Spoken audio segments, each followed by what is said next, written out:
Hello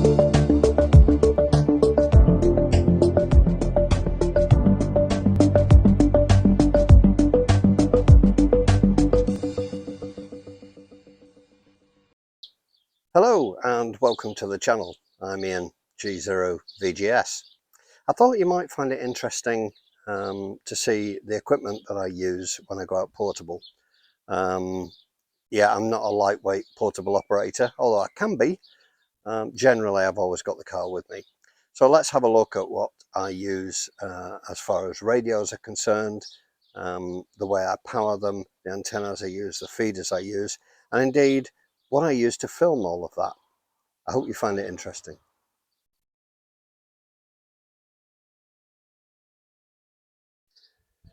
So for want of a better phrase, this is my QRO GoBox.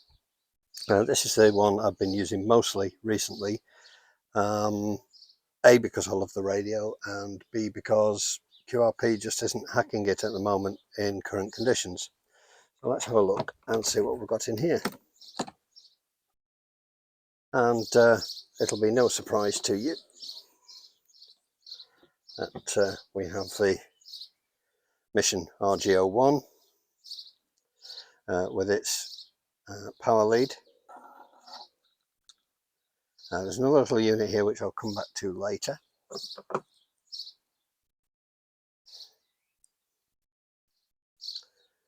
Have my Bengali simplex, which I've modified just to have a flying socket on, and then I just use a standard stereo lead to go to the radio. And the microphone. It's a very simple box, but it's got everything I need in here for QRO operation as far as the radio is concerned. I must admit, this is a smashing little box of tricks that I very much like. This has become my go-to radio for the moment. I said I'd come back to this, and I'll probably do something on this at some point, but all it is a little meter, in effect. Just goes in line with the power lead, and it allows you to read voltage, current in real time, so you can see how your battery is doing, and it also gives you readings in watt hours and amp hours, so it gives you a really good idea of how long your battery is likely to last. And yeah, it's still got the plastic on, so let's, got to be done, hasn't it? We'll just take that off. Oh, the pleasure. There we go. So you'll have seen this or maybe not noticed it in my last video, but these are really useful because you can just see what's going on. It will take a tremendous amount of current, but what it will do is measure really quite low currents. Now it's not ultimately fantastically accurate at very low currents, you know, under 1 amp, but at the same time it gives you a good idea of what's going on, and most importantly gives you battery voltage in real time. So that's the QRO box.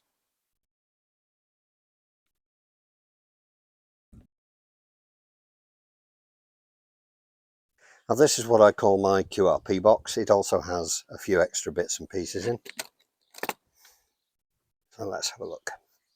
So first and foremost in this box is my KX3. Great radio, really good for portable use, but of course 10 watts maximum. I haven't used this enough yet. I need to use it some more, but it's a great radio. And in here as well is my QCX Mini, another wonderful little rig, CW only. This one's a 40 meter one. It'll give me about 4.5 watts. In here as well I have another little meter, and this gives me, albeit a very small display, power and SWR up to about 10 watts. So that's great to have in line. You can see just exactly what's going on. This is one of my batteries. This is the one I use when I'm QRP. It's a 6800 milliamp hour battery, and it lasts very well actually at QRP levels. That will give me 2 to 3 hours. no problem at all. It's a LiPo. I'd prefer LiFePo, but this was a great way of getting started. It was cheap enough, and so that goes with me. Really, really useful for the lower power radios. Now this little plate I'll come back to in a moment. I've got a little power distribution board there, and then various power leads and extensions. You can never have enough options. I also got some little adapter leads so that I can put the meter in line, etc. I have the Elecraft Fist microphone, which is fine and works extremely well, the MH3. I've got a spare pen in here, a USB to USB-C lead for charging this unit. And I've got some adapters in here actually, which shouldn't be in there anymore. So we'll take those out of that box and put them where they should go. And in here as well, I have my N0 SS CW Morse key, which I use with this. And the reason for this plate is that just goes on there like so and just clips into place. So I've got that there, no problem at all. This is also magnetic, so I can use it with my other key that I got from China, which has magnets on the base. So it's a useful little plate, and it just keeps this still while I'm operating. And the headphones are here because the QCX doesn't have a speaker, so I use these with the QCX, and it works absolutely fine, even though it's a TRRS rather than a TRS. Works absolutely fine with the QCX. So so that's what I use with that. And last but by no means least, in here is what I tend to use when I'm out portable, and it's a pair of Koss SB45 headphones with the boom mic. Absolutely great communications quality, really lightweight, really clear audio in the earpieces, and I get really good audio reports from it. So so there you are. So that is the QRP box.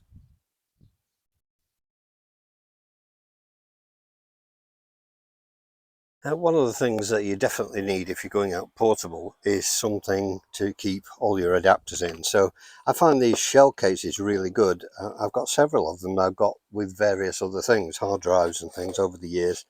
And I've kept the cases because they're good cases. And in here I've got all kinds of adapters, couplers, elbows, you know, and various things. There's a 3/8 to PL there.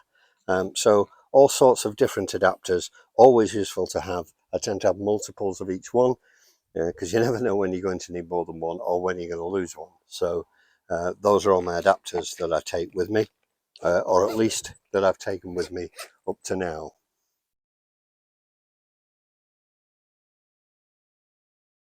So let's have a look at the aerials. If you want portability, doesn't come better than this. This is the Sotabeams Bandhopper 3, and if you've watched my other videos, you've seen me putting this up and in use.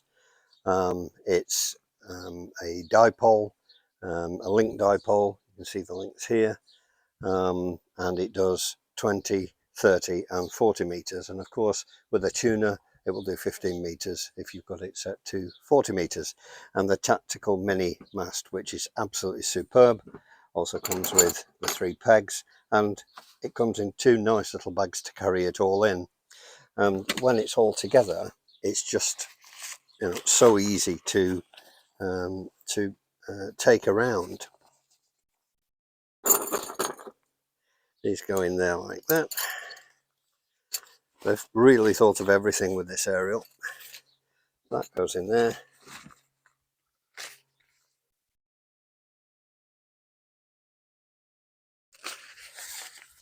this goes in there,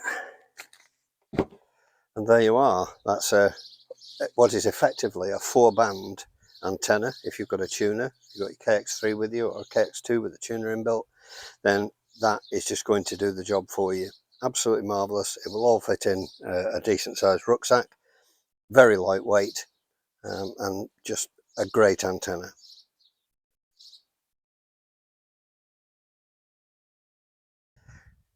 Now sometimes you just can't get a dipole out. You haven't got the room, or it isn't safe enough to put a dipole out. So the alternative to that is a vertical, and I have a couple of different ones. And this is the JPC 12. It's a great little antenna. It consists of a mast, a base, a coil, a spike, and a telescopic whip. And you can get this tuned to just about any band from 40 to 6 meters. Comes with just a ribbon radial or counterpoise, call it what you like. You can split that up. I've never bothered, and it seems to work okay.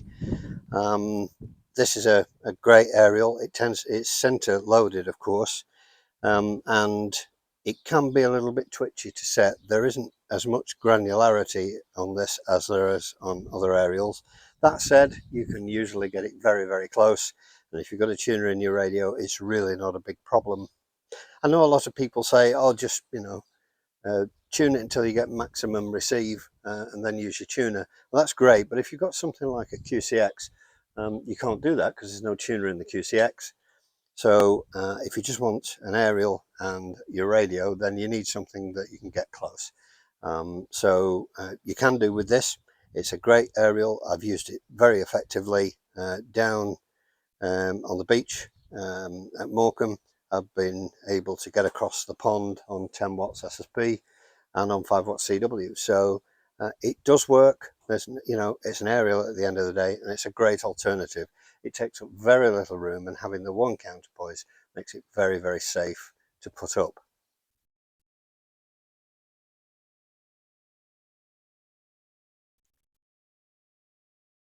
If I've got a little more time, then this is my vertical of choice. It's useful to have something like the band hopper up on 40 meters and then put a vertical up for 20 with a lower angle of radiation. So that's what I tend to do where I can. So this is the slide winder from M1ECC antennas, and it's a great antenna. It's all based around this coil. It's a really nice coil. It gives you a lot better granularity than the JPC 12. It's much easier to tune. The only criticism I have of this coil is this here. This connection here does work itself loose, and I have tightened it a couple of times, but other than that, it's absolutely rock solid. It's a really, really good coil, nicely made, and available in various colors, which is great. So I chose red. I've also got 2 sets of radials in 2 different sets of colors. And I do use 8 radials with this. It does make a difference, there's no doubt about it. I don't always use 8, but it does make a difference. The only criticism I have of these is when you wind them back, for me at least, they never go back as well as they came off. So I've replaced the existing Velcro straps, which I could never get to grip again, with some straps of my own, and what I got was this, and it's just a roll of Velcro, and it has some buckles with it that you make up your own length straps with, and I recommend that stuff. It's great. As well as the radials, this is the mill whip. This is all one piece with a cord through it, which allows it to go together very nicely and means you don't end up with lots of different bits. Works extremely well. This is the spike option for in the ground, and again, that's great. And I found it remarkable actually how little of this you need in the ground for the antenna to stay vertical, at least with the ground that I've been working on. And this is the latest addition for me, which is a little extension mast, which goes below the coil, just lifts it slightly, gives it a little better option on the lower bands, but it does make a difference, there's no doubt about it. It does lift the coil up slightly, rather than being fully bottom loaded. It's just up a little bit. It does change the tuning point, and I've done a video on that, so you can actually have a look at that and see for yourself. But it's great, it's a good addition, so why not? And where I've got the room, then this is the tripod, which works an absolute treat. It's only small, it's quite light, as you can see, and it's remarkably stable. It really is remarkably stable once it's up. And in the bottom there are holes which you can put pegs through into the ground, and the pegs are included. So that's the slide winder, and this is a great aerial, but it does take a little more putting up than the JPC. However, if I've got a bit more time, and I tend not to be on flying visits to places, I do plan ahead and try and stay for a couple of hours at least, then this is the antenna I'll put up. And it really doesn't take very long to do, but it does take a little bit longer than the JPC 12.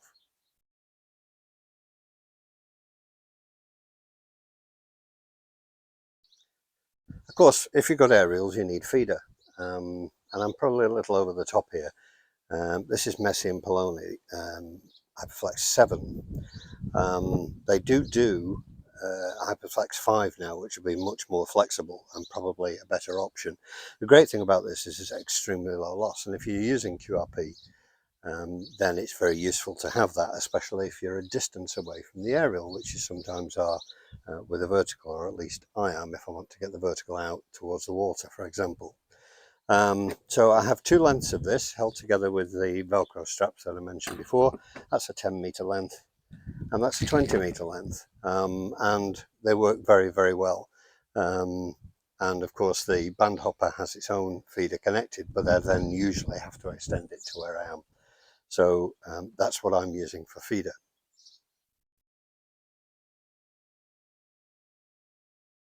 Of course, there are some additional things that you need to take with you. A mallet. This is a bit overkill, but it's the one I've got. So that's the one I take out with me, a rubber mallet to hammer spikes into the ground, etc. The Rig Expert, which I absolutely love for tuning things up, just checking everything's okay. I have various lengths of power lead. Good sized power lead, so I don't get too much of a voltage drop from the batteries. One of the batteries I use is in the boot of my car, and that's a big leisure battery, so it's not something you're going to take out. So if I'm a little bit away from the car, then I tend to use these. And everything is on Anderson power poles, on 30 amp Anderson power pole connectors. Just wonderful things. Been using those since 2004 when I built my K2, which incidentally is another radio I have the opportunity to take with me, and I really must do that one day. And the other thing I have is lots of little pegs, and they fit nicely into a takeaway container, and they're useful for things like the ends of radials and things like that. And last but by no means least, a towel. Always useful to have a towel just to dry things off before they go away.